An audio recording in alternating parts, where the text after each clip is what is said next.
Il y avait un article à Saint-Max, je vous avais donné. Oui, j'ai dû le... Je voulais pas rendez-vous. Ah, peut-être, je sais pas, parce que c'est le seul que j'avais là. Oui, je vérifierai. J'ai vérifié que c'est près de chez vous, là-bas, à côté de Nancy. Oui, où j'habite. Vous habitiez là-bas. Là-bas, à Saint-Max. C'est à 1 kilomètre au nord de Nancy. Oui, qui fait partie maintenant de l'agglomération. Bien. On passe la Meurthe et voilà, on est bien. tout de suite. Je fais attention si je veux les rendez-vous. Oui, alors Monsieur Dacosta, une grande question.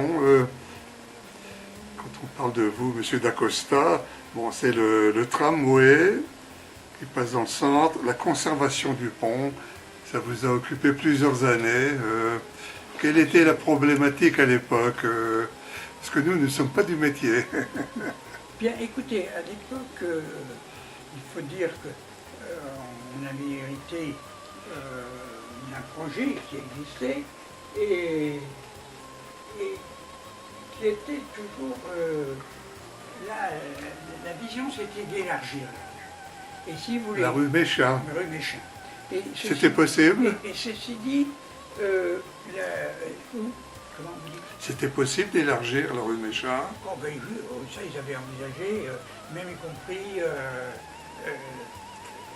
lorsque Kérès, ou après, avait commencé à discuter avec la RATP, il avait dit on voudrait conserver le restaurant à l'angle chez Michel.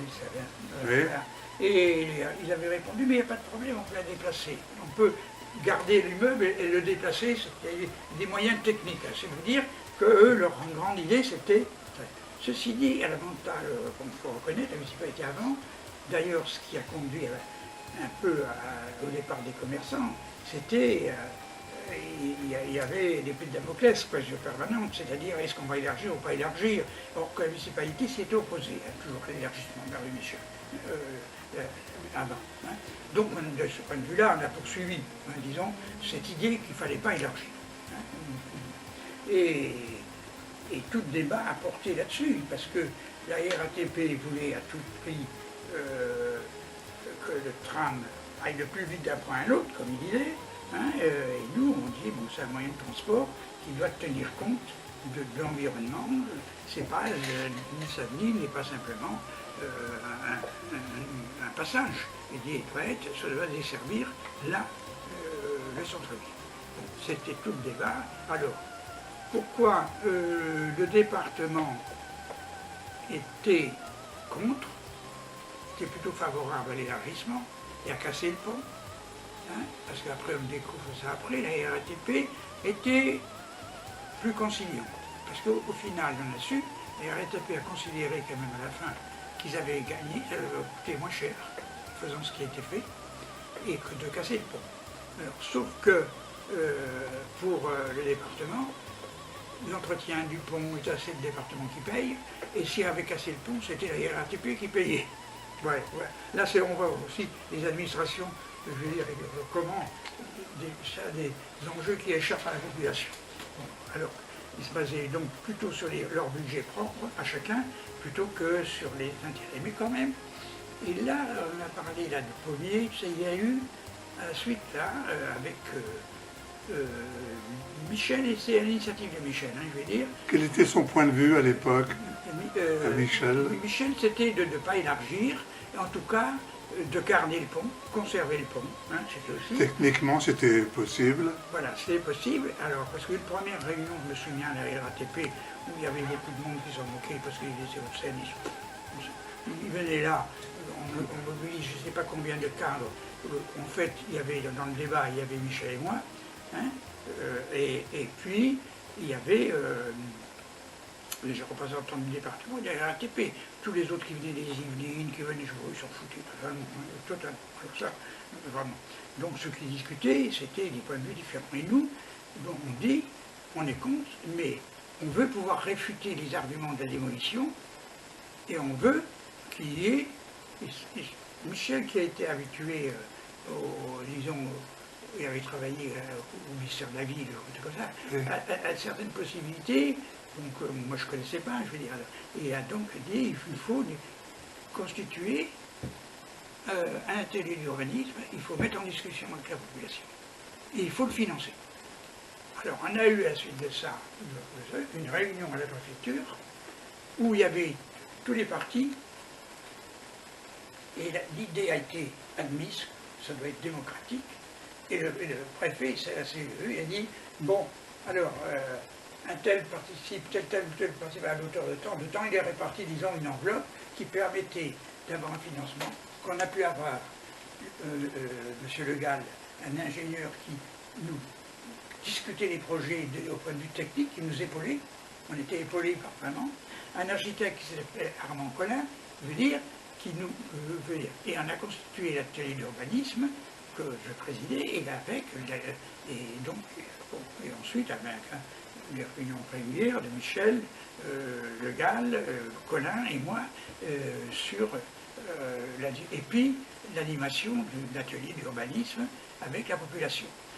Comme on avait obtenu un budget, vous comprenez du coup, pour ce débat démocratique, on devait organiser dans la ville, ça c'est l'initiative, je veux dire, la visite de lieux où il y avait le tram. Alors on est allé à Berne, on est allé à Nantes et on est allé à Strasbourg. Tout ça financé par la RATP, hein, donc conséquent, vous voyez. Bon. Et là, comme bon, j'avais lui aussi financé quelques heures de secrétariat, là, donc avec cette jeune femme qui était là, j'avais mis en place un système de représentation. Et on avait, pour les délégations, de manière à ce qu'il y ait dans la délégation des commerçants, des citoyens, des enseignants, vous voyez, que ce soit des délégations assez représentatives. Et on a fait ces voyages aux frais de Dieu qui a permis à tout le monde de se faire une idée, de discuter, d'avoir des réunions régulières là, qui ont été faites en mairie sur l'annoncement, je veux dire. On a sorti à l'époque aussi donc on est aussi dans l'opposition, par exemple, quand il disait que le pont ne tiendrait pas, avec Michel, il dit, bon, Michel dit, on va passer, donc s'il est si obsolète, on va interdire de circuler dessus, on va faire un arrêté. Ils ont dit, non, on sait pas ce point-là, pas ce point-là. Je veux dire, bon, vous voyez, bon, de tous les faux arguments, il y a eu, quelque chose cher et pour rien, je veux dire, un appel pour montrer que, en gros, qu'un pont neuf n'allait pas dépareiller, alors qu'on défendait, nous, l'historicité de ce pont, n'allait pas. Il y a eu donc un architecte spécialisé des ponts qui nous a fait un projet qui doit être à la mairie avec des filins, des trucs très modernes. Bon. Et tout ça, je vais dire, on a sorti, pour avoir l'appui de la population aussi, une carte qui doit être à la mairie aussi, vous savez, c'est pour sauver le pont, et des signatures, il y a eu 1000 signatures. Bon, on a mis en œuvre vraiment une approche démocratique, et avec alors là, la cellule qui devait nous accompagner justement pour la RATP, il y avait M. Pommier qui nous a grandement aidés en mettant en valeur tous les apports, le lien, et de dire, d'ailleurs l'équipe avec Pommier, il s'appelait Ville et Transport, qui a été créé spécialement à la RATP à l'époque. Il n'existait pas. C'est-à-dire de tenir compte de la valorisation des lieux où le tram passe. Ça, c'était nouveau, hein, vraiment nouveau.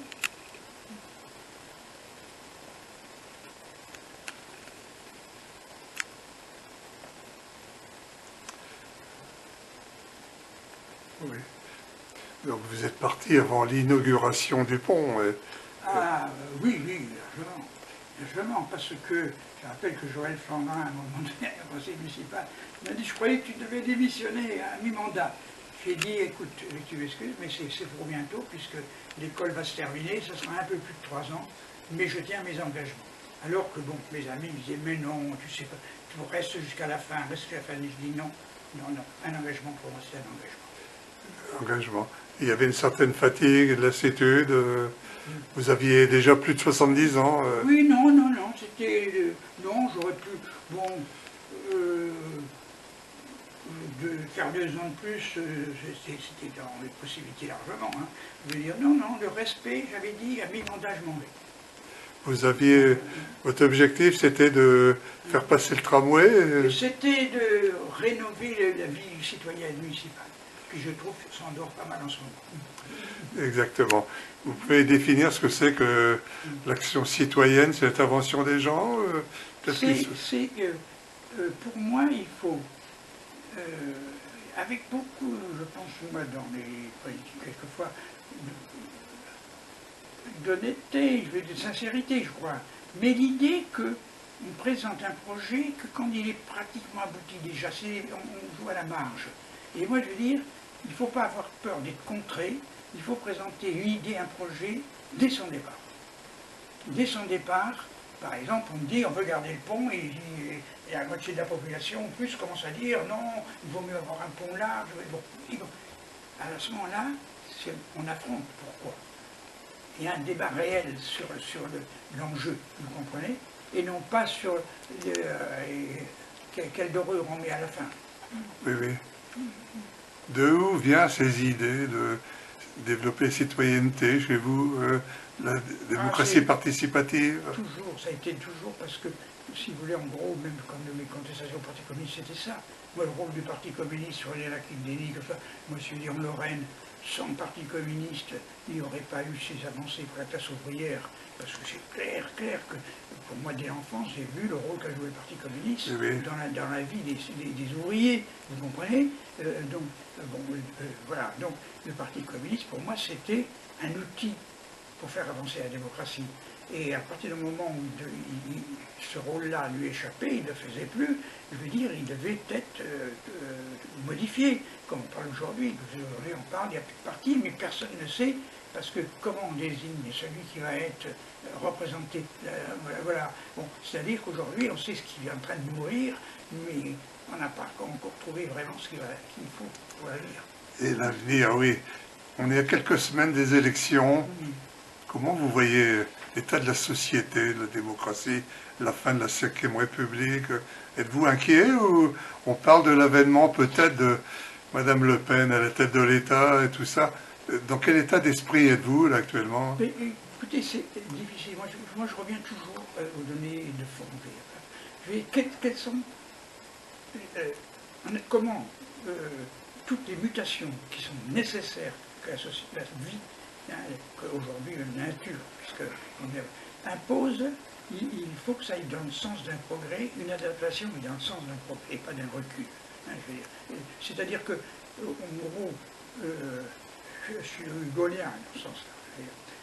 Eh bien, c'est que le progrès social, c'est la base fondamentale d'une réflexion, je veux dire. C'est-à-dire que le progrès, il va contribuer à libérer l'homme et pas à la servir, comme en ce moment, vous comprenez, hein, on prend peut-être du progrès pour aujourd'hui la servir, vous comprenez. Comme on dit, et c'est en ce sens que bon, il y a des idées, moi je ne dis pas de la montre, qui sont assez... C'est une recherche, une quête. Comment on s'adapte aujourd'hui? C'est-à-dire... C'est votre mot, ça, l'adaptation. Ah oui, il faut s'adapter. Oui, mais dans le sens du progrès. Est-ce que, justement, la machine va remplacer l'homme? Ben oui, l'informatique. C'est pas un mal. L'informatique. C'est pas un mal. Mais ceci dit, il faut qu'elle libère l'homme pour qu'il s'accomplisse, et non pas pour l'éliminer. Vous comprenez? Le progrès, c'était pour alléger, libérer l'homme, et non pas pour l'exclure. Tandis qu'aujourd'hui, on se sert du progrès pour l'exclure. Et on ne cherche pas des solutions, alors bonne ou pas bonne, c'est toujours très difficile, c'est une quête, comme l'histoire du revenu universel.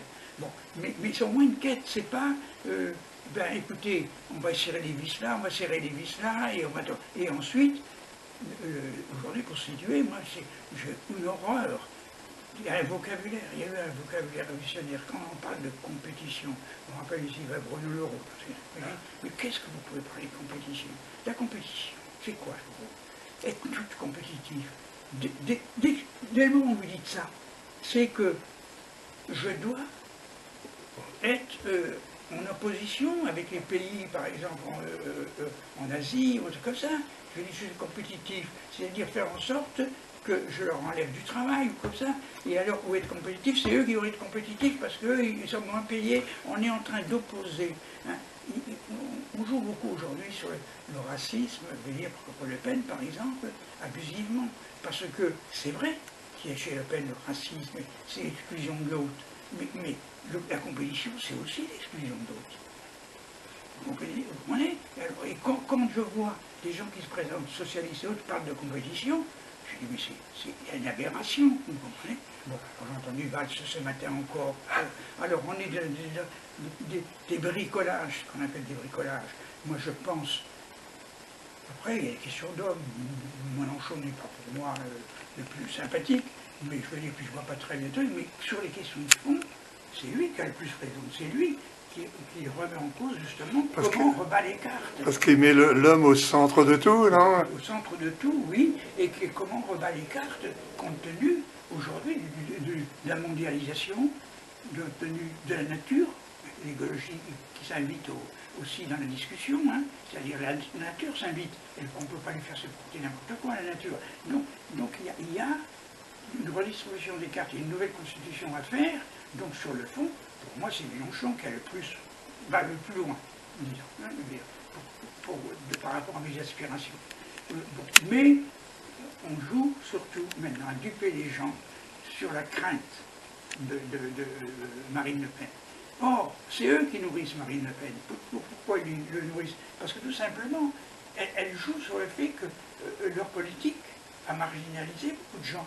Et elle apparaît, elle a deux faces, quoi. Elle a face, je veux dire, qu'elle va opposer les étrangers par rapport aux gens, le droit du sol, elle va opposer toutes ces données-là, je veux dire, elle joue sur l'immigration, sur la protection, les murs, alors que c'est pas possible, vous voyez, elle joue le protectionnisme. Le protectionnisme, oui, voilà, qui joue et qui va opposer effectivement des couches différentes selon leurs origines de la population ici en France. Ça vous fait peur, mais ça vous... Mais en même temps, je vous dis que je l'écoute, elle reprend par rapport au salaire, par rapport au truc qu'elle prend. Bon, on peut dire que ça ne sera pas fait, c'est bon changé, mais ça donne aussi un écho, forcément, parce qu'elle reprend ce qui était des mots d'ordre, et je veux dire les revendications, disons, du peuple, qui étaient faites à travers, avant le Parti communiste, avant, voilà, donc elle reprend donc un écho. Mais moi, je dis à tous ces tartuffes, je me dis, moi, écoutez, ils ont derrière législative, même si, à cause de leur échec, Marine Le Pen a des chances d'être présidente, il y a l'Assemblée nationale après. Que tous ces gens de gauche s'unissent pour faire une Assemblée nationale à gauche. Et qu'est-ce qu'elle fera, Marine Le Pen? Rien. Alors moi je pense que c'est aujourd'hui le vote utile, c'est à un top niveau. Et moi honnêtement, hein, je ne voterai plan au deuxième tour, je ne vais pas m'associer. Même s'il y a un danger Le Pen. Même, parce qu'à ce moment-là, la gauche aura joué son rôle. Et oui ou non, elle sera capable de faire une opposition, d'empêcher qu'on vire vers le fascisme, vous voyez, parce que la démocratie française, en France, c'est possible, moi je dis. Vous savez, en France, il y a eu, moi je dis toujours, l'histoire qui a montré que quand l'Italie, l'Espagne, l'Allemagne étaient passés au fascisme, la France n'est pas passée au fascisme. Elle a eu la défaite, elle a eu la résistance, mais elle n'est pas passée au fascisme, la France. Parce qu'on a eu la Révolution française. Parce qu'il y a une culture. Il y a une culture. Il y a la Commune de Paris Exactement. Et la Résistance. Exactement. On va arrêter maintenant parce que c'était